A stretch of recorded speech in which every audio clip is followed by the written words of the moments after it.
Солонгосын төв банк бодлогын хүүг дахин бууруулахаас өмнө засгийн газраас үйл хөл хөрөнгийн зах зээлийг тогтворжуулах нэмэлт арга хэмжээ авна гэж та бодож байна уу?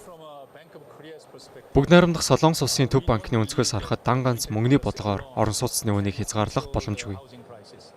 Нөгөө талдаа хөрөг чадвар өндөр байлаа гэд үйл хөл хөрөнгийн халуурлыг намжааж чадахгүй. Тиймээс бодлогоо уялдуулах шаардлагатай. Засгийн газраас дан ганц богино хугацаанд бус урт хугацааны хүрээнд уялдуулах шаардлагатай олон төрлийн бодлого бий. Миний харж байгаагаар засгийн газар бусад бодлогоос гадна нийлүүлэлтийг нэмэгдүүлэх шинэ бодлогыг авч үзэж байгаа. Энэ ажлын үр дүн яахыг бид анхааралтай ажиглана. Энэ аргамж орон сууцны үнийг богино хугацаанд буулгана гэж бодохгүй байна. Гэтэ томоохон хотууд дахь орон сууцны огцон өсөлтийг багч гисэн сааруулна гэж найдаж байгаа. Бодлогын хүүг бууруулах орон зай байгаа шүү дээ. Бодлогын хүүг ямар учраас бууруулж байгааг гайхах хүн олон байна.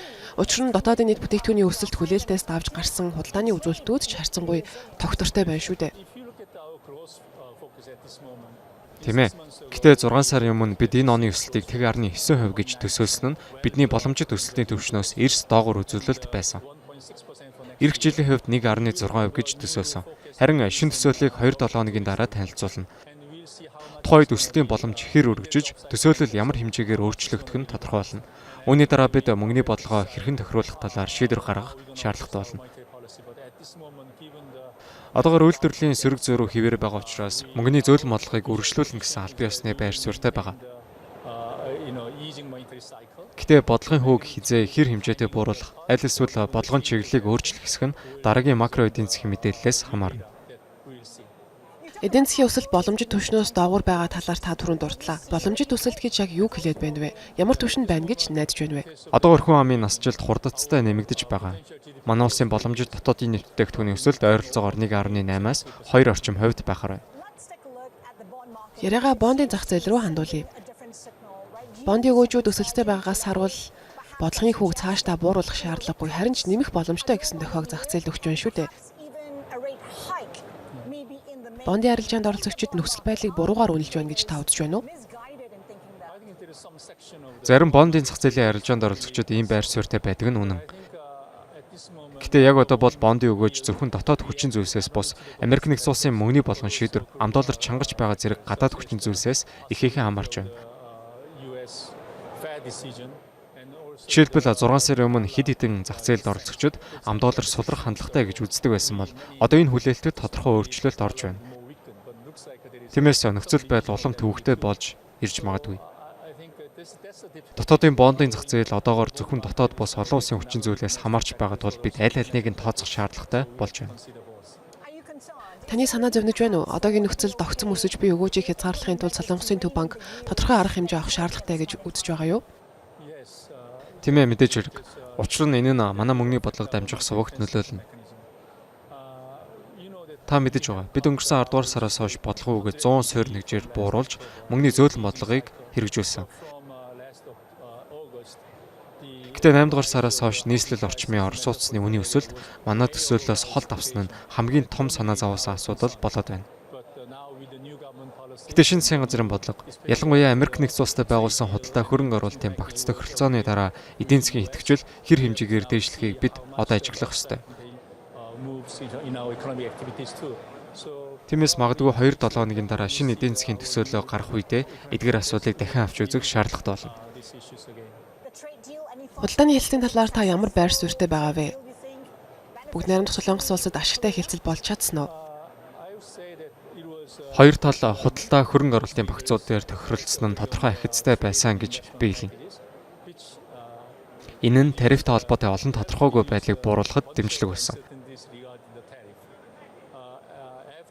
Дээд уулзалтын дараа манай ажлын түвшний албаныхан санж бичиг болон баримт мэдээллүүдийг наривчлан боловсруулж байгаа. Харин Солонгосын талаас энэ гэрийг хэрэгжүүлэхийн тулд парламентын зөвшөөрөл авах, мөн шинэ хуулийг батлуулах шаардлагатай.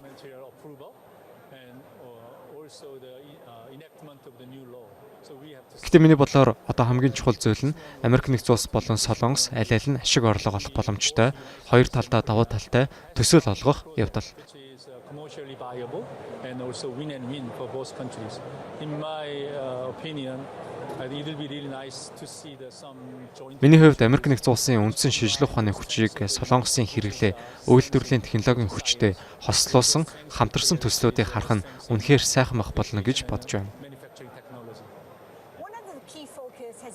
Солонгос улсаас Америк нэгдсэн улсад хийхээр төлөвлөсөн 350 тэрбум $3 хөрөнгө оруулалт анхаарлын төвд байна.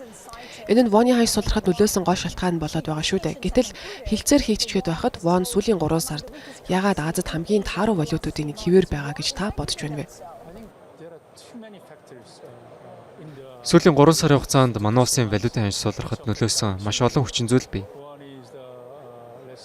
Нэгдүгээрт Америк нэгдсэн улсын химэл оюуны компаниудын хувьцааны ханшийн хэлбэлзэл. Энэ нь манай компаниудын хувьцааны ханшид ч бас нөлөөлж байна. Бас Америк нэгдсэн улсын засгийн газрын тэг зогсолт. Үүнээс болж эдийн засгийн статистик үзүүлэлтүүд гарах боломжгүй болж холбооны нөөцийн банкны бодлого болон ам долларын ханшийн төлөвийн тал дээр тодорхойгүй байдал үүссэн. Дээрээс нь Японы шинэ засгийн газартай болж макро эдийн засгийн бодлогын цаашдаа йений ханшийн хэлбэлзэлд хэрхэн нөлөөлөх нь тодорхойгүй байгаа гэх мэт. Түүнчлэн Кёнжу хотод болсон АПЕК-ийн уулзалтын үеэр хийсэн Америк хэдтэй хэлэлцээр Америк Солонгосын талуудын хөрөнгө оруулалтын талаарх яриа хэлцээг дурдж байна. Тэгэхээр маш олон хүчин зүйл воны ханшид нөлөөлж байгаа. Тиймээс үүсэдгүй тодорхойгүй нөхцөл байдлууд арилсны дараагаар бид дараагийн чиглэлүүдийг тодорхойлох нь зүйтэй. Гэхдээ таны дурдсанчлан манай зах зээлд олон улсын хүчин зүйлсийн нөлөөнд хэтэрхий их автаад байгаа гэдэг дээр санал нэгдэж байна. Таны хэлж байгаачлан тодорхойгүй байдал их байгаа ч воны ханш хэтэрхий өндөр дүнгээр суларсан гэж үзэхгүй байна уу? Эсвэл энэ нь Солонгосын эдийн засгийн бодит байдлыг илтгэсэн үзэгдэл болж байна уу? Яг одоо үнийг дүгнэж хэлэхэд хэцүү байна. Яг тэгвэл түрүүн миний дурдсан суур хүчин зүйлс байнга өөрчлөгдөж байгаа. Нөхцөл байдал цаашдаа хэрхэн ирэхийг харж байж ирээдүйн төлөвийг хэлэх боломжтой. Гэхдээ санхүүгийн доктортой байдлын хувьд би бараг санаа зовхгүй байгаа. Яг тэгвэл сүүлийн үед воны ханшийн хөдөлгөөн дотоодын компаниудын гадаадад хийж буй хөрөнгө оруулалтууд гол нөлөөсөн. Мөн манай гадаад валютаар нэрлэгдсэн өрийн хэмжээ доктортой тийм ч өндөр биш байгаа. Бусад үзүүлэлтүүд ч муу адил манай улсын зах зээлийг доктортой хүчтэй байгааг илтгэж байна. Тиймээс санхүүгийн доктортой байдал дээр тийм ч их санаа зовхгүй байгаа. Гэхдээ гадаад руу чиглэсэн хөрөнгө оруулалтаас хамаарч валютын ханш хэлбэлзэх тохиолдол бий. Заримдаа хэд их хэлбэлзэл гардаг. Юу болохыг харж байж шийдвэр гаргах нь зүйтэй.